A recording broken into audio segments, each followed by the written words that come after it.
মানুষদেরকে আমি একটু দিনের দাওয়াত দিব। বিশ্বনবী তায়েফের ময়দানে গেল যখন, সাথে সাথে নির্যাতনের স্টিম রোলার এমন পর্যন্ত হয়েছিল, আল্লাহর নবী রক্তগুলি পর্যন্ত জমাট বেঁধে পা পর্যন্ত, স্যান্ডেল পর্যন্ত জাম হয়ে গিয়েছিল। কথা বলেন ঠিক কিনা? মুসলমান জানা ঘটনা বলবো না, জাস্ট টাচ অ্যান্ড পাঁচ।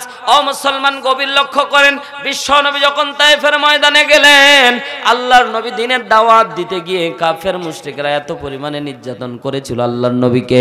বিশ্বনবী আমার সাথে সাথে বিশ্বনবীর রক্তাক্ত শরীর নিয়ে জায়েদ সাহাবী বর্ণনা করেন, আল্লাহর নবীর শরীর মোবারকের রক্তগুলি জমাট বেঁধে জুতা মোবারক যখন লেগে গিয়েছিল, আমি জুতা ধরে যখন টান দিয়েছিলাম, আমার নবী ডাকতে বলে, জায়েদ রে, জুতা ধরে টান দিও না, কলিজার মধ্যে আঘাত লাগতেছে। ও জায়েদ, এই কাফের এই মুশরিকদেরকে আমি দাওয়াত দেওয়ার জন্য এসেছিলাম।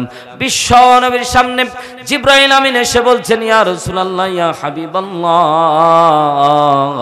আপনি শুধুমাত্র অনুমতি দেন, অর্ডার দিয়ে দেন, তাইফের দুই দিকের পাথর চাপা দিয়ে পিষে, যেমন মা বোনেরা শিলপাটায় যেমন আদা কিংবা রসুন কিংবা পেঁয়াজ পিষে, জিবরাইল বলছেন, ইয়া রাসূলুল্লাহ, আপনি শুধুমাত্র অনুমতি দিতে দেরি হবে, পুরা তাইফের মানুষদেরকে আমি পিষে দিব। বিশ্ব নবীর সাথে সাথে ডাকতে বললেন, ও জিবরাইল, আমার কাজই তো হলো রিসালাতের দায়িত্ব দেওয়া। ইয়া আইয়ুহার রাসূল, আল্লাহ বলে, বাল্লিগ মা উনজিলা ইলাইকা মির রাব্বিক, আল্লাহ বলে, হাবিব, আপনার দায়িত্বই হচ্ছে দাওয়াত দেওয়া, রিসালাতের দায়িত্ব মানুষের মাঝে প্রচার করে দেওয়া। জিবরাইলকে ডাকতে বললেন, ও জিবরাইল, আমার কাজই তো হলো মানুষের কাছে দিনের দাওয়াত দেওয়া, কিন্তু অনেক মানুষ বুঝে না, তারা আমাকে মেরেছে। এখনো তাইফের মধ্যে যান, ও আল্লাহর বান্দারা, তাইফের মানুষেরা এত আরাম, এত মেহমান প্রিয়। এখন তাইফের জমিনে যদি আপনি যান, এত মেহমানদারি করবেন কল্পনাও করতে পারবেন না। আল্লাহর নবী দুই হাত তুলে দোয়া করেছিলেন, হ্যাঁ জিবরাইল, ধ্বংস করার দরকার নাই, ধ্বংস করার দরকার নাই, আমি নবী হেদায়েতের জন্য দোয়া করে দিয়ে গেলাম। তাইফের মানুষেরা ডাক দিয়ে বললেন, নবীজি, সেদিন যদি আপনি হাত তুলে আমাদের জন্য দোয়া না করতেন, তাহলে তাইফের মানুষেরা আর কোনোদিন তাইফের মানুষেরা বেঁচে থাকতে পারতো না, পুরা ধ্বংসলীলার একটা জায়গা তৈরি হয়ে যেত। অন্যান্য যত নবী এবং রাসূলকে আল্লাহ রব্বুল আলামিন পৃথিবীর বুকে পাঠিয়েছিলেন, প্রত্যেকজন নবী, অসংখ্য নবী কিন্তু দুনিয়ার মধ্যে উম্মতদেরকে ধ্বংস করার জন্য দোয়া করে দিয়েছিলেন। কথা বলেন ঠিক কিনা? কিন্তু আপনার আমার নবী কোনদিন দোয়া করে নাই, বরং ওই দোয়াটা আল্লাহ রব্বুল আলামিনের হাবিব বিশ্ব নবী আপনার আমার পয়গম্বর ওই দোয়াটা রেখে দিয়েছেন। কিয়ামতের দিন আপনি আমি যখন জাহান্নামী হয়ে যাব, কিয়ামতের দিন আপনি আমি যেদিন জাহান্নামী হয়ে যাব, বিশ্ব নবী সাল্লাল্লাহু আলাইহি ওয়াসাল্লাম বলেন, আমি সেদিন হাত উঠি আল্লাহর দরবারে বলবো, আল্লাহ, দুনিয়ার মধ্যে আমি দোয়া করিনি, অন্যান্য নবীরা দোয়া করেছিল, সাথে সাথে তুমি কবুল করে নিয়েছিলা, আল্লাহ, আজকে আপনার কাছে আমি ফরিয়াদ করব। কি ফরিয়াদ? বলে, আমার উম্মতেরা জাহান্নামী উম্মতদেরকে জান্নাতি করা লাগবে। সাথে সাথে আমার আল্লাহ বলবে, হাবিব সিজদার মধ্যে থাকবেন না, সিজদার মধ্যে আল্লাহর নবী কান্না করবে। আল্লাহর নবীকে আল্লাহ বলবেন, হাবিব, মাথাটা উঠান, আজকে আপনি যা চাইবেন আমি আল্লাহ আপনাকে তাই দান করে দিব। বুঝাতে চাচ্ছি মুসলমান, আল্লাহর নবী তাইফের ময়দানে তাদের জন্য বদদোয়া করলেন না। নির্যাতন কত পরিমাণে চলতেছে, আল্লাহর নবী হাতিমে কাবার মধ্যে নামাজের জন্য দাঁড়ালেন, সাথে সাথে আবু জেহেল লোক ফিট করে দিল। সবচেয়ে উটের নারী ভুঁড়ি যত আছে, খারাপ উটের নারী ভুঁড়ি, সব আল্লাহর নবীর মাথার উপরে চাপিয়ে দেওয়া হলো। আল্লাহর নবী যখন সিজদার মধ্যে গেলেন, সাথে সাথে উটের নারী ভুঁড়ি এমন ভাবে চাপিয়ে দেওয়া হয়েছে, আল্লাহর নবী আর শ্বাসকষ্ট শুরু হয়ে গেছে। আল্লাহর নবী মাথাটা উঁচু করতে পারতেছেন না। পিছন থেকে একজন সাহাবী যখন দেখতে পেলেন, সাথে সাথে কাফেরদেরকে ঘুষি মেরে ডান দিকে ফেলে দিয়ে আল্লাহর নবীর মাথার উপর থেকে ওই উটের নারী ভুঁড়িগুলি সরিয়ে দিয়ে আল্লাহর নবীকে নিয়ে বাড়ি চলে গেলেন। বিশ্ব নবীর শরীর দিয়ে দুর্গন্ধ বের হচ্ছে, পচা নারী ভুঁড়ির গন্ধ। ও আল্লাহর বান্দারা, আল্লাহর নবী সাল্লাল্লাহু আলাইহি ওয়াসাল্লাম দিনের দাওয়াত দিয়েছিলেন কত কষ্টে, কত কষ্টে, কিন্তু আজকে দুঃখ আর পরিতাপের বিষয়, সে দিনের দাওয়াত দিয়ে আমরা হুজুরেরা অনেক আরামে, জোরে বলেন না কেন, আজকে হুজুরের আমরা দিনের দাওয়াত দিই অনেক আরামে। ও আল্লাহর বান্দারা, সেই দিনের দাওয়াত, একই দিনের দাওয়াত আল্লাহর নবী নিজে যে রিসালাতের দায়িত্ব পেয়েছে, যার উপর আল্লাহ 30 পারা কোরআন নাজিল করেছে, জান্নাতি মুখ দিয়ে জান্নাতি পরিবেশে যখন বিশ্বনবী দিনের দাওয়াত দিত, তারপরেও আল্লাহর নবী মাইর খেত। কিন্তু বর্তমান সময়ে অসংখ্য আলেম আছে যারা টাকার জন্য বক্তব্য দিতে আসে না। কথা বলেন না কেন ভাই? টাকা কন্টাক্ট করে, আসে না? ও ভাই আছে না? 40,000 লাগবে, 50,000 লাগবে, 60,000 লাগবে, অগ্রিম পে না করলে আসে না। এরাও দিনের দাওয়াত দিচ্ছে। ও ভাই, এজন্য তো বাংলাদেশের মধ্যে তাফসীর মাহফিলের অভাব হয় না। কিন্তু হেদায়াতকে পরীক্ষা করব, আল্লাহ রাব্বুল আলামিন ওই কথাটাই কোরআনের মধ্যে বলছে। জোরে বলেন সুবহানাল্লাহ। আরো জোরে বলেন না সুবহানাল্লাহ। আমি যে আয়াতে কারিমা তেলাওয়াত করেছি, এই সূরার নাম হচ্ছে আনকাবুত। নাম কি? আনকাবুত মানে কি? জোরে বলেন। মাকড়সা। মাশাআল্লাহ মাশাআল্লাহ। বলেন তো মাকড়সার পা কয়টি? মাশাআল্লাহ, ভালো জানেন তো দেখতেছি। মাকড়সার পা 8টি। মাকড়সা যে জাল বিস্তার করে, বিশাল শক্তিশালী জাল না? এটা যখন বিস্তার করে কেউ ভাঙতে পারে না, এইরকম শক্তিশালী জাল না এটা? ও ভাইরা, বাদাম যে হারে খাচ্ছেন, এদিকে তাকান, একটু তাকান আর খান। বাদাম খাওয়ার মশান দেখে আলাদা। ওইদিকে দেখতেছি সিগারেট খাওয়ার মশান আলাদা, এখানে বাদাম খাওয়ার মশান আলাদা। হাসতেছি, রাস্তা দিয়ে সিগারেট খাচ্ছে, আর আরেকজন বন্ধু করছে এই একটা টান তো দে। ও ভাই, সিগারেটের মাঝে আল্লাহ যে কি দিল। একজন খায়, আরেকজন তাকায় থাকে। দামি দামি ভালো খাবার একজন খাইলে আরেকজন রে দিলে আইঠো কয় না ভাই? আইঠো বলে যে আইঠো খাবো না। কিন্তু সিগারেট, মেথডম, পলিয়া যেই খাক, আরেকজন তাকায় থাকে, শেষ টানটা তো দিবা, বলে না ভাই? ও যুবক ভাইয়েরা, আর নেশার নৌকায় পাংখা লাগানোর সময় নাই, ফিরে আসো কোরআনের দিকে। কথা বলেন ঠিক কিনা? আর ওই মেয়েদের পিছনে ঘোরার সময় নাই, আসো একটু কোরআনের দিকে। ওমরের মতো জীবন গড়ো, আলীর মতো জীবন গড়ো, খাব্বাবের মতো জীবন গড়ো, তো জান্নাত, দুনিয়া তো অল্প জিন্দেগি, তো জান্নাত তোমাকে হাত ছানি দিয়ে দিয়ে ডাকবে। সুবহানাল্লাহ বলে। এ যুবক ভাইরা, নেশা করতেছো, নেশায় আসক্ত হয়েছো, এসো কোরআনের দিকে। আল্লাহ রাব্বুল আলামিন আপনার জীবন পরিবর্তন করে দিবে। কথা বলেন ঠিক কিনা? হাতে আমার তসবিহ কোরআন, চক্ষু দুইটা লাল, মুয়াজ্জিনের আযান শুনে হয় আমার সকাল। কথা বলেন ঠিক কিনা? হাতে আমার তসবিহ কোরআন, চক্ষু দুইটা লাল, মুয়াজ্জিনের আযান শুনে হয় আমার সকাল। মসজিদটাই আমার ফেরেশতা ভরা পবিত্র স্থান, আমাদের সাথে হয় না ইয়ারি, হয় না অভিমান। আজ আবেগ দিয়া তাহাজ্জুদের নামাজে দাঁড়াইছি, পাগল হইয়া খোদার প্রেমে পারি জমাইছি। আজ আবেগ দিয়া তাহাজ্জুদের নামাজে দাঁড়াইছি, পাগল হইয়া খোদার প্রেমে পারি জমাইছি। বলবো জোরে বলেন, কথা বলেন ঠিক কিনা? আপনারা যদি আওয়াজ দেন তাহলে বলবো, নাইলে এত প্রেশার নিয়ে বলার দরকার নাই। বলবো। অনেক নেশা কইরা দেখছি কোনো মজা নাই, তোমার নেশার মাঝে প্রভু শান্তি খুঁজা পাই। চাই নাই আমি দালান কোঠা, চাই না বাড়ি ঘর, তোমার কাছে হই না আমি, হই না যেন পর। আজ আবেগ দিয়া তাহাজ্জুদের নামাজে দাঁড়াইছি, পাগল হইয়া খোদার প্রেমে পারি জমাইছি। আজ আবেগ দিয়া তাহাজ্জুদের নামাজে দাঁড়াইছি, পাগল হইয়া খোদার প্রেমে পারি জমাইছি।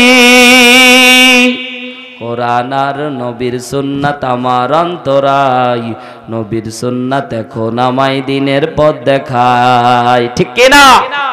কোরআন আর নবীর সুন্নাত আমার অন্তরাই, নবীর সুন্নাত এখন আমায় দিনের পথ দেখায়। 5 ওয়াক্ত নামাজদারি করা মনের দরজায়, কেউ শোনে না বেনামাজির বুক ফাটা চিৎকার। আজ আবেগ দিয়া তাহাজ্জুদের নামাজে দাঁড়াইছি, পাগল হইয়া খোদার প্রেমে পারি জমাইছি। আজ আবেগ দিয়া তাহাজ্জুদের নামাজে দাঁড়াইছি, পাগল হইয়া খোদার প্রেমে পারি জমাইছি। জোরে বলেন ঠিক কিনা? যুবক ভাইরা, অনেক যুবক ভাই বলছে গগন সাকিবের নেশার নৌকায় পাংখা লাগানোর আর সময় নাই। কথা বলেন ঠিক কিনা? সম্মানিত ভাইরা আমার, বলতেছিলাম আনকাবুত, মাকরুসার উদাহরণ আল্লাহ রাব্বুল আলামিন মাকরুসার নামের কেন একটি সূরা দান করলেন একটু সামান্য বুঝিয়ে সামনের দিকে অগ্রসর হব। মুসলমান ভাইরারে আমার, যারা এখনো ঘুরে বেড়াচ্ছেন অনুগ্রহ করে তাড়াতাড়ি চলে আসুন, ঈমান বাড়ানোর জন্য কথাগুলি শুনুন। আল্লাহ রাব্বুল আলামিন জান্নাতের পথ আপনার জন্য আহসান করে দিবে। জোরে বলেন সুবহানাল্লাহ। সম্মানিত ভাইরারে আমার, গভীর মনোযোগ দেন, সময় অতি অল্প, একটু মনোযোগ দেন। আল্লাহ রাব্বুল আলামিন আনকাবুত নাজিল করে ঈমানদারদেরকে আল্লাহ রাব্বুল আলামিন বলেন, ঈমানদার তোমাদেরকে আমি আল্লাহ উপহার দিচ্ছি, উপঢৌকন দিচ্ছি, এজন্য ঈমানদাররা কখনো বাতিল শক্তিকে ভয় পায় না। কথা বলেন ঠিক কিনা? কথা ভুল বললাম? যারা ঈমানদার, যারা আল্লাহকে ভয় করে, এরা আর কাউকে ভয় করে? আসতে বলেন। যারা বলবেন না তারা মনে হয় বাতিল শক্তিকে ভয় করেন। জোরে বলেন, কাকে ভয় করব? আরো জোরে বলেন, কাকে? আল্লাহ ছাড়া অন্য কাউকে ভয় করা যাবে না। ঈমান বাঁচানোর জন্য যদি জীবন দেওয়া লাগে দিতে রাজি হতে হবে। কারণ আল্লাহ রাব্বুল আলামিন বলেন, যারা আল্লাহর রাস্তায় শহীদ হয়, যারা আল্লাহর রাস্তায় জীবন দেয়, যারা আল্লাহর রাস্তায় প্রাণ পরে যুদ্ধ করে, যারা আল্লাহর রাস্তায় নিজের জীবনকে বিলিয়ে দেয়, আল্লাহ রাব্বুল আলামিন বলেন, আমি আল্লাহ রাব্বুল আলামিন নিজ জিম্মায় তাদের রিজিকের ব্যবস্থা করে দিই। বাল আহইয়াউ ওয়ালাকিন লা তাশউরুন। আর আল্লাহ বলে, আমি আল্লাহর ভাষায় তারা মরে না, তারা জীবিত। জোরে বলেন সুবহানাল্লাহ। সম্মানিত ভাইরা আমার, আনকাবুত নাজিল করে আল্লাহ রাব্বুল আলামিন বোঝাচ্ছেন, পুরা মক্কা ভূখণ্ডের ভিতরে যখন কাফের শক্তিরা বিশ্ব নবী সাল্লাল্লাহু আলাইহি ওয়াসাল্লামকে মার দিত, বলেন দেখি আল্লাহর নবী খুব সহজে দিন প্রচার করতে পেরেছিল? মক্কার মধ্যে যখন মুসলমানরা ইসলাম ধর্ম কবুল করত, সাথে সাথে তাদের উপর জুলুমের স্টিম রোলার চলতো। কথা বলেন ঠিক কিনা? যখনই কালেমার স্বীকৃতি দিত, যখনই বলতো আমি মুসলমান, সাথে সাথে তাদের উপর অত্যাচার শুরু হয়ে যেত। আল্লাহ নবী সাল্লাল্লাহু আলাইহি ওয়াসাল্লাম একজন জলিল কদর পয়গম্বর, যাকে আল্লাহ রাব্বুল আলামিন রাহমাতুল লিল আলামিন বানায়া দিয়েছে, বিশ্বের জন্য রহমত বানায়া দিয়েছে, সেই নবী পর্যন্ত দ্বীনের দাওয়াত দিত। কাফেরেরা বিশ্ব নবীকে পর্যন্ত মারি দিয়েছে। কথা বলেন ঠিক কিনা? বিশ্ব নবী তায়েফের ময়দানে চলে গেলেন, মনে করলেন তায়েফের জমিন উর্বর জমিন, তায়েফের জমিনে আমি ছোট্টবেলায় লালন পালন হয়েছি, তায়েফে আমার বন্ধুরা আছে, ছোট্টবেলায় শৈশবকাল আমার তায়েফের জমিনে চলে গেছে, এই তায়েফের মানুষদেরকে আমি একটু দিনের দাওয়াত দিব। বিশ্ব নবী তায়েফের ময়দানে গেল যখন, সাথে সাথে নির্যাতনের স্টিম রোলার এমন পর্যন্ত হয়েছিল, আল্লাহর নবী রক্তগুলি পর্যন্ত জমাট বেঁধে পা পর্যন্ত, স্যান্ডেল পর্যন্ত জাম হয়ে গিয়েছিল। কথা বলেন ঠিক কিনা? মুসলমান জানা ঘটনা বলবো না, জাস্ট টাচ এন্ড পাঁচ। ও মুসলমান, গভীর লক্ষ্য করেন, বিশ্ব নবী যখন তায়েফের ময়দানে গেলেন, আল্লাহর নবী দ্বীনের দাওয়াত দিতে গিয়ে কাফের মুশরিকরা এত পরিমাণে নির্যাতন করেছিল আল্লাহর নবীকে, বিশ্ব নবী আমার সাথে সাথে বিশ্ব নবী রক্তাক্ত শরীর নিয়ে, জায়েদ সাহাবী বর্ণনা করেন, আল্লাহর নবীর শরীর মোবারকের রক্তগুলি জমাট বেঁধে জুতা মোবারক যখন লেগে গিয়েছিল, আমি জুতা ধরে যখন টান দিয়েছিলাম, আমার নবী ডাকতে বলে, জায়েদ রে, জুতা ধরে টান দিও না, কলিজার মধ্যে আঘাত লাগতেছে। ও জায়েদ, এই কাফের এই মুশরিকদেরকে আমি দাওয়াত দেওয়ার জন্য এসেছিলাম। বিশ্ব নবীর সামনে জিবরাইল আমিন এসে বলছেন, ইয়া রাসূলুল্লাহ, ইয়া হাবিবাল্লাহ, আপনি শুধুমাত্র অনুমতি দেন, অর্ডার দিয়ে দেন, তাইফের দুই দিকের পাথর চাপা দিয়ে পিষে, যেমন মা বোনেরা শিলপাটায় যেমন আদা কিংবা রসুন কিংবা পেঁয়াজ পিষে, জিবরাইল বলছেন, ইয়া রাসূলুল্লাহ, আপনি শুধুমাত্র অনুমতি দিতে দেরি হবে, পুরা তায়েফের মানুষদেরকে আমি পিষে দিব। বিশ্ব নবীর সাথে সাথে ডাকতে বললেন, ও জিবরাইল, আমার কাজই তো হলো রিসালাতের দায়িত্ব দেওয়া। ইয়া আইয়ুহার রাসূল, আল্লাহ বলে, বাল্লিগ মা উনজিলা ইলাইকা মির রাব্বিক, আল্লাহ বলে, হাবিব, আপনার দায়িত্বই হচ্ছে দাওয়াত দেওয়া, রিসালাতের দায়িত্ব মানুষের মাঝে প্রচার করে দেওয়া। জিবরাইলকে ডাকতে বললেন, ও জিবরাইল, আমার কাজই তো হলো মানুষের কাছে দিনের দাওয়াত দেওয়া, কিন্তু অনেক মানুষ বুঝে না, তারা আমাকে মেরেছে। এখনো তায়েফের মধ্যে যান, ও আল্লাহর বান্দারা, তায়েফের মানুষেরা এত আরাম, এত মেহমান প্রিয়, এখন তায়েফের জমিনে যদি আপনি যান, এত মেহমানদারি করবেন কল্পনাও করতে পারবেন না। আল্লাহর নবী দুই হাত তুলে দোয়া করেছিলেন, হে জিবরাইল, ধ্বংস করার দরকার নাই, ধ্বংস করার দরকার নাই, আমি নবী হেদায়েতের জন্য দোয়া করে দিয়ে গেলাম। তাইফের মানুষেরা ডাক দিয়ে বললেন, নবীজি সেদিন যদি আপনি হাত তুলে আমাদের জন্য দোয়া না করতেন তাহলে তাইফের মানুষেরা আর কোনোদিন তাইফের মানুষেরা বেঁচে থাকতে পারতো না, পুরা ধ্বংসলীলার একটা জায়গা তৈরি হয়ে যেত। অন্যান্য যত নবী এবং রাসূলকে আল্লাহ রব্বুল আলামিন পৃথিবীর বুকে পাঠিয়েছিলেন, প্রত্যেকজন নবী, অসংখ্য নবী কিন্তু দুনিয়ার মধ্যে উম্মতদেরকে ধ্বংস করার জন্য দোয়া করে দিয়েছিলেন। কথা বলেন ঠিক কিনা? কিন্তু আপনার আমার নবী কোনোদিন দোয়া করে নাই, বরং ওই দোয়াটা আল্লাহ রব্বুল আলামিনের হাবিব বিশ্ব নবী আপনার আমার পয়গম্বর ওই দোয়াটা রেখে দিয়েছেন। কিয়ামতের দিন আপনি আমি যখন জাহান্নামী হয়ে যাব, কিয়ামতের দিন আপনি আমি যেদিন জাহান্নামী হয়ে যাব, বিশ্ব নবী সাল্লাল্লাহু আলাইহি সাল্লাম বলেন, আমি সেদিন হাত উঠি আল্লাহর দরবারে বলবো, আল্লাহ দুনিয়ার মধ্যে আমি দোয়া করিনি, অন্যান্য নবীরা দোয়া করেছিল, সাথে সাথে তুমি কবুল করে নিয়েছিলা। আল্লাহ আজকে আপনার কাছে আমি ফরিয়াদ করব। কি ফরিয়াদ? বলে আমার উম্মতেরা জাহান্নামী উম্মতদেরকে জান্নাতি করা লাগবে। সাথে সাথে আমার আল্লাহ বলবে, হাবিব সিজদার মধ্যে থাকবেন না, সিজদার মধ্যে আল্লাহর নবী কান্না করবে। আল্লাহর নবীকে আল্লাহ বলবেন, হাবিব মাথাটা উঠান, আজকে আপনি যা চাইবেন আমি আল্লাহ আপনাকে তাই দান করে দিব।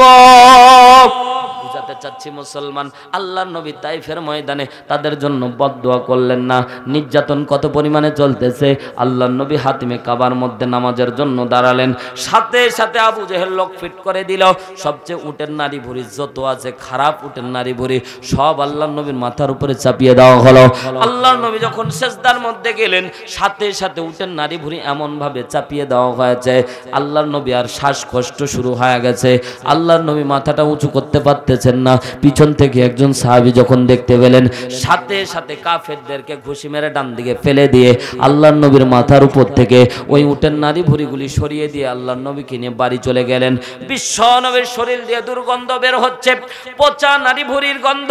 ও আল্লাহর বান্দারা, আল্লাহর নবী সাল্লাল্লাহু আলাইহি ওয়াসাল্লাম দিনের দাওয়াত দিয়েছিলেন কত কষ্টে, কত কষ্টে, কিন্তু আজকে দুঃখ আর পরিতাপের বিষয়, সে দিনের দাওয়াত দিয়ে আমরা হুজুরেরা অনেক আরামে, জোরে বলেন না কেন, আজকে হুজুরেরা আমরা দিনের দাওয়াত দিই অনেক আরামে।